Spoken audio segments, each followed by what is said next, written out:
a guy I've known for a couple of years, and we go down to Nationwide Children's, and I'm very close to his family, and I wanted to share that's what that pin's for. And, just please keep that family in your thoughts.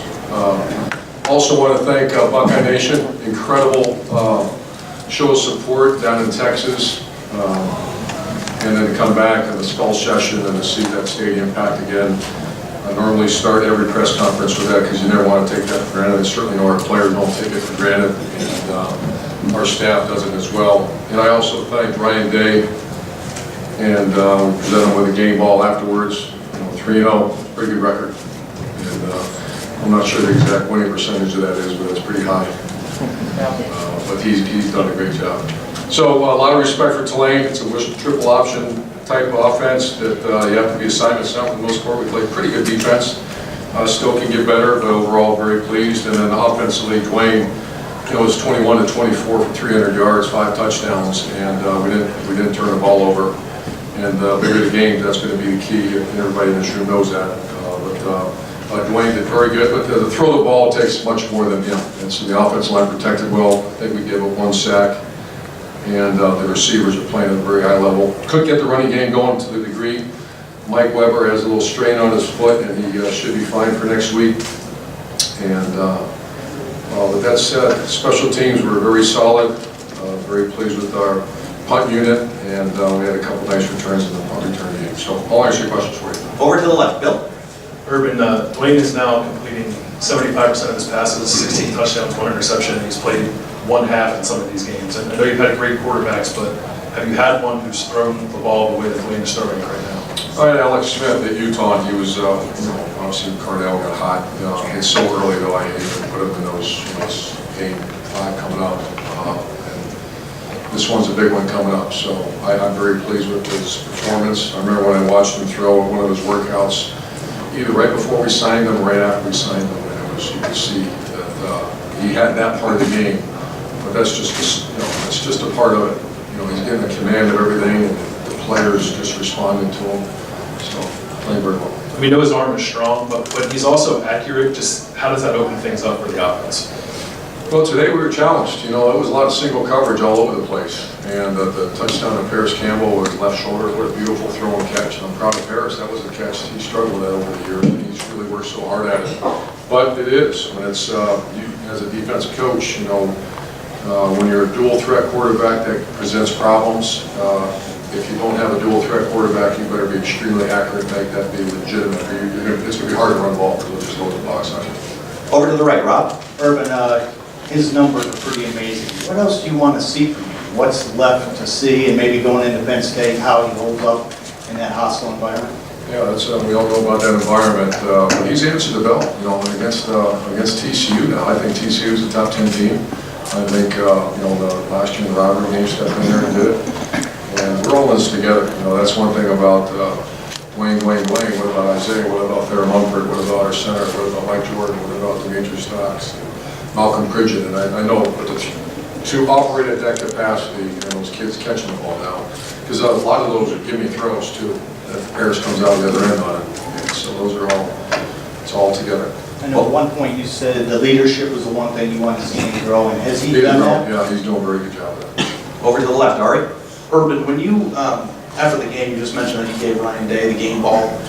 Can you put in perspective, just having been the head coach here for 7 years and the head coach much longer, how difficult that task might have been for him to go 3-0, not only to go 3-0, but to also only lose 1 commitment over 2 classes from a recruiting standpoint, and now that you're back, being in this point where you're 4-0 now and right in the national championship race, how hard was that for Ryan, you think?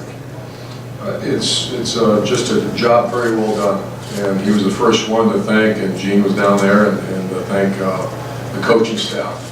And that includes guys like Coach Marotti and the support staff, guys like Mark Pantoni. It's a very healthy program, it's a very strong program, and Ryan was exactly the guy we needed to lead it and get us through this, and he did a hell of a job. And obviously it's your first game back, and I know that the last month's probably been very difficult for you. What was it like emotional-wise to go through the skull session, to come back, get a win, go through everything that you're used to going through here? Yeah, this community and this school and this university mean the world to us, the state.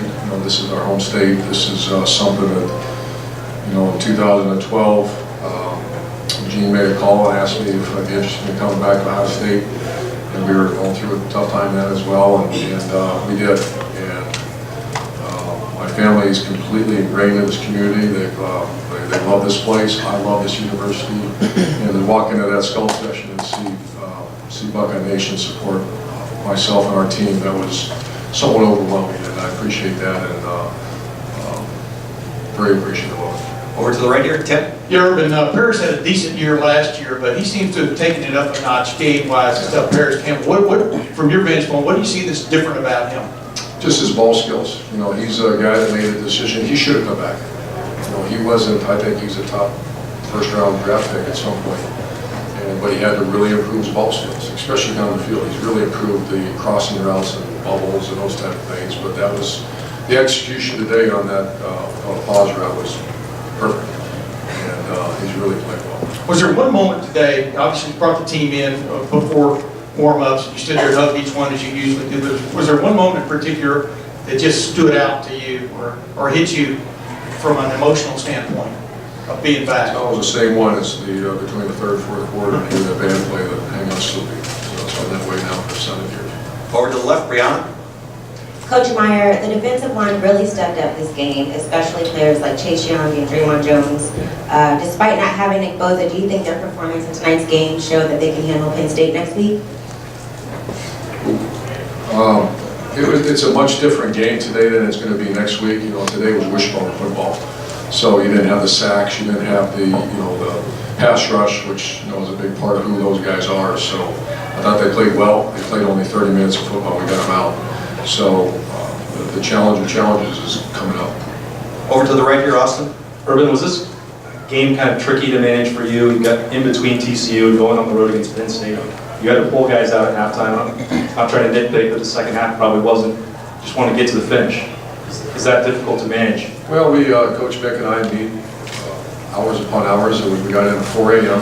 It was, I think we played 80 plays, plus plays down in TCU against a very fast team in a very stuffy environment. And we overanalyze everything, but that's our job. About hydration, how we show up on Tuesday, Wednesday, Thursday, it's 90 degrees. It turned out the heat on us. And so we've been very cautious about, just about the burnout of a player and the health and welfare of our guys. So that's one of the reasons we decided at halftime to end it and to get ready for this one. Over to the left, Bill. Urban, you had only seen your team in practice. You've not seen them in a game all year. It's different when you see them in a game. What struck you about your team watching them in a game today? The accuracy of the passing and the skill set of our wideouts. I thought that was we have a big offensive line.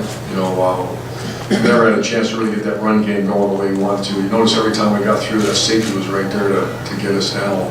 And that created that single coverage that I was talking about. So that's just offensively what I was accuracy of the quarterback and the kids making catches. What about defensively? Defensively, it was a tough game. That was not, it's wishbone. It was all triple option, and that was just one of those things getting down. I just kept worrying about a real route coming out the back end because of this kind of games when you play a service academy. That's basically what that was. And I didn't really have a chance to watch it until Thursday on video. And then I was like, because I didn't know, I thought it was more spread. But that was wishbone football. Yeah, they only threw the ball 14 times, and he's a hell of an athlete. So the biggest thing, just get him down and have something pop up behind you. We got the last two because we got some players getting ready to come up here. Over to the right, Clay. You weren't gone long, but you were gone.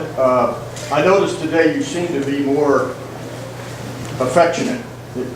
You're grabbing Rashad Berry as you ran out, hand on the shoulder at Tate Martell. You seem to be, I don't want to get into public displays of affection, but did you feel like, hey, I miss these guys, I want to show them I miss them? Very observant, Clay.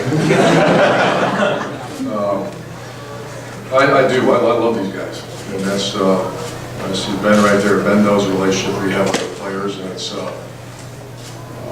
very special. And it's one of the great things about being a coach at Ohio State. And you got your family, you got your players, you got your staff, and it was very. I didn't know I was doing that, but I can probably feel that I was. Over to the left, Doug. Urban, after Tulane's scoring drive, I think you came on the field and had a quick talk with Okuda and Arnett and Greg.